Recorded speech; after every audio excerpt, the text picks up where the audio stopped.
সুখী কলমে, ব্যথা সুখী মলমে, হাড়ি সুখী গরমে, নারী সুখী শরমে।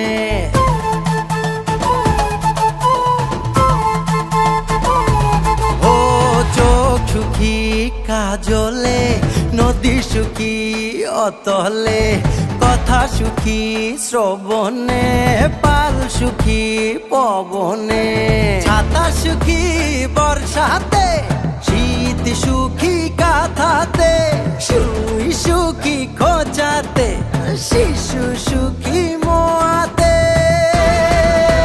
স্বপন দেশের স্বপন নয় রে, এটাই জন্মভূমি আমার। মনের দেশে সবাই রাজা, আমি একাই রাজকুমার, আমি একা।